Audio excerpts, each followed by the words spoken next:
군대를 만기 전역하고 집으로 왔습니다. 군대에 가기 전엔 다른 집이었는데 제가 군 생활을 하던 사이 또 다른 곳으로 이사를 했더군요. 저는 어머니가 보낸 주소를 받아들고 새로운 집으로 이사한 제 가족이 있는 보금자리를 겨우 찾아왔습니다. 이번 이사만 벌써 12번째네요. 정말 지긋지긋합니다. 엄마와 동생들은 마침 이사 마무리 작업 중이더군요. 엄마와 두 동생이 무지 고생했네요. 냉장고부터 각종 가구가 일이 무거운데 말이죠. 저희 식구는 아버지의 사업이 망해가지고 있던 아파트와 모든 재산을 은행에 빼앗긴 채 하루아침에 차가운 거리에 나앉았습니다. 그게 벌써 3년 전 일이었고 이젠 빚은 없었습니다. 다만 우리 식구 안락하게 지낼 온전한 집이 없다는 게 가장 큰 문제였지요. 마침 오늘은 아버지의 기일이기도 했습니다. 아버지의 기일이자 저의 만기 전역 날이었지요. 그런데 집에 오자마자 소란스러운 소리가 들렸습니다. 바로 주인댁 아저씨였습니다. 얼굴을 보니 인상부터가 상당히 험악했지요. 별로 마음에 들진 않았습니다.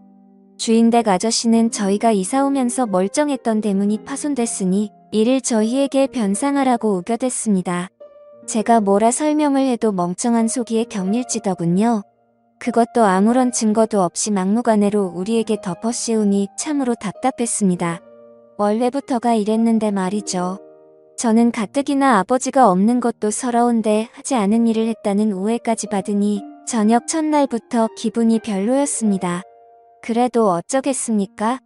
저는 첫날부터 주인집과 마찰을 빚고 싶지 않아 변상하며 좋게 지내자던 어머니의 의견을 따르기로 했습니다. 그렇게 그 재수없는 집에서 한 달이 지났을까요? 어느 날 주인집 딸내미와 마주쳤습니다. 이곳 주인집 아저씨에게 저와 비슷한 나이를 가진 자식이 있었다는 사실을 저는 오늘 처음 알았습니다. 그런데 아버지를 닮아서 그런지 여자애가 상당히 기고만장하며 버릇이 없더군요. 세입자 주제에 왜 정문을 사용하냐며 혼잣말로 짜증을 내는 겁니다. 어쨌건 저는 그 후로 그 재수없는 여자애와 마주치기 싫어 뒤에 있는 작은 쪽문만 이용했습니다. 제 어머니와 동생들에게도 뒤쪽에 있는 쪽문을 사용하라고 신신당부했지요. 주인집 딸내미 성격이 보통이 아니라며 가진 흉은 다 보면서요. 마음 같아서는 제 앞주머니로 따끔히 교육하고 싶었으나 참았습니다. 주인집 딸내미 잘못 건드렸다가 무슨 사단이 일어날지 몰랐습니다. 그러던 어느 날이었습니다. 저는 그토록 들어가고 싶었던 대기업에 운이 좋게 취직하게 되었습니다. 그런데 그곳에서 주인집 딸내미를 보았지요. 알고 보니 주인집 딸내미는 저와 입사 동기였습니다. 그 얼굴을 이곳 회사에서도 보니 참 흉한 것 같았죠. 얼굴을 이곳 회사에서도 보니 참으로 재수가 없었습니다. 어찌건 저는 그곳에서 윗사람으로부터 출중한 능력을 인정받아 계속 예쁨과 귀여움을 받았습니다. 그런데 첫 회식 날 예상하지 못한 대형 악재에 휩쓸렸지요. 주인집 딸내미가 신입사원 환영식이자 첫 회식 자리에 모인 이곳에서 그곳도 회사 사람들이 보는 앞에서 제가 자기네 집 세입자라며 저를 놀리듯 마구 까대는 겁니다. 그 일로 저를 보는 회사 사람들의 인식은 크게 달라지지 않았습니다. 요즘이 어떤 세상입니까? 저는 그게 부끄러운 일이라 여기지는 않았으니까요. 저만 당당하면 되죠. 단 저는 주인집 딸내미를 좋은 시선으로 볼 수가 없었습니다. 그래서 다음날 퇴근하던 길에 주인집 딸내미에게 어제 일을 사과하라며 집요하게 물고 늘어졌습니다. 사과하시죠. 제가 뭘 잘못했는데요. 정말 그쪽 아버지를 닮아 양심이라고는 조금도 없는 몹쓸 여자군요. 인성이 차마 이 정도일 줄은 몰랐습니다. 제 아버지를 왜 욕하세요? 진짜 쫓겨나고 싶으세요? 그 돈으로 갈 데도 없을 텐데. 능력이 안 되니 뒤에서 까는 거죠? 당신 같은 여자 많이 봤어. 실력은 없는데 질투는 많고 열등감은 높지. 게다가 밝히기는 얼마나 밝힐까? 제 말을 듣고 있던 주인집 딸내미는 제 말에 화가 났던지 손을 치켜 세우며 저를 때리려고 하더군요. 저를 보는 그 눈빛이 얼마나 매섭던지 소름 끼쳤습니다. 엄마도 저는 때리지 않고 어려서부터 오냐오냐 키웠습니다. 그런데 집 하나 있다는 이유로 손을 치켜 세우며 저를 때리려고 하니 저는 주인집 딸내미 손목을 붙잡고선 그저 거만하게 웃었지요. 그러자 주인집 딸내미가 이건 오우라며 화를 내더니 급기야 제 얼굴에 침까지 뱉는 겁니다. 저는 그때 속으로 얘를 어떻게 할까 고민했습니다. 저도 주인집 딸내미 얼굴에 침을 뱉고 윙크를 날리며 배로 갚아주었지요. 그리고 제 앞주머니만 대놓고 주물렀습니다. 그리고선 이렇게 말했지요. 주인 아저씨한테 말하라고 말입니다. 당장에 방을 빼겠다고 진짜로 당당하게 나갔습니다. 아마도 수치스러웠을 겁니다. 사실 이 돈으로 아직 갈 곳은 없었으나 대기업에 취직했으니 은행 대출을 받아 다른 곳으로 가면 됐을 일입니다. 저는 제 어머니와 동생들을 그런 집에 살게 하고 싶지는 않았습니다. 어쨌건 그 일이 있던 후 어느 늦은 밤 골목길을 지나 집으로 가는데 어디선가 공경에 처해 도와달라는 어느 젊은 여자의 목소리가 들리는 겁니다. 저는 도움의 목소리가 들리는 곳으로 발길을 옮겨보니 주인집 딸내미가 건장한 어느 남자에게 가로막혀 벌벌 떨고만 있는 광경과 마주했지요. 저는 주인집 딸내미를 외면하고 싶었으나 미운 정도 정이라며 그냥 지나칠 수가 없어 무슨 일이냐며 모른 채 성큼성큼 다가갔습니다. 주인집 딸내미 말로는 얼마 전 지인 소개로 만나게 된 남자인데 최근까지 연락처를 주고받으며 지내다가 며칠 전 직접 만났는데 막상 만나보니 별로라 그만 보자 했다가 이런 동변을 당하게 되었다고 듣게 되었습니다.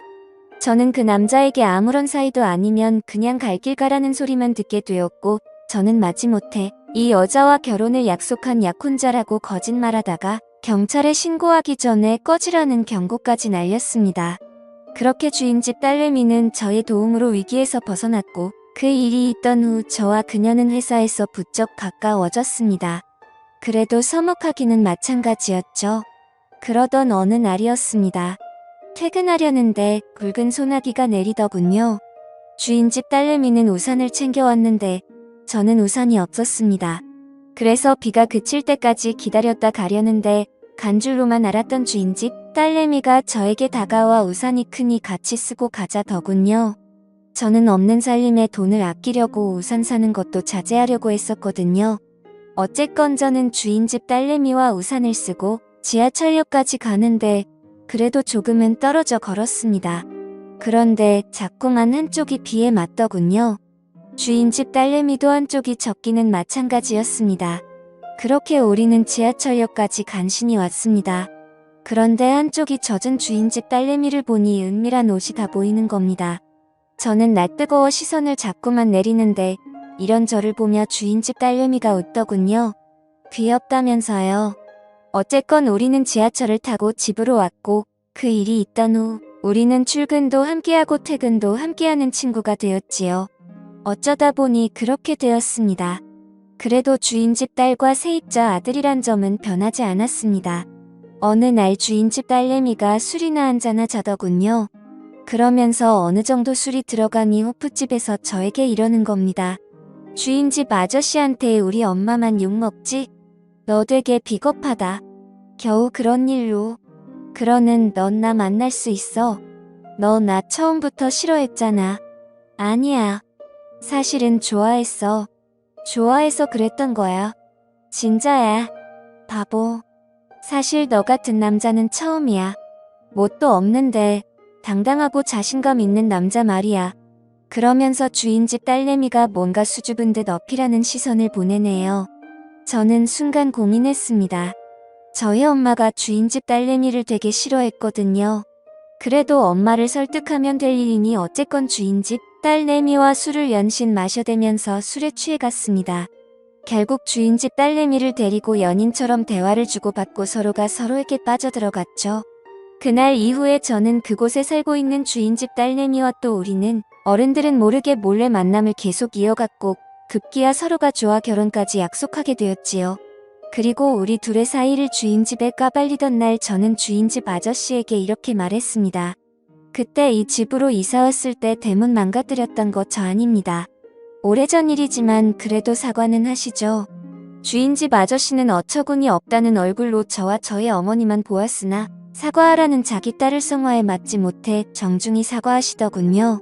그 후로 저희는 다른 곳으로 이사했고 저는 주인집 딸내미와 결혼해 봉천동에 있는 어느 빌라에서 행복한 신혼을 보내고 있습니다.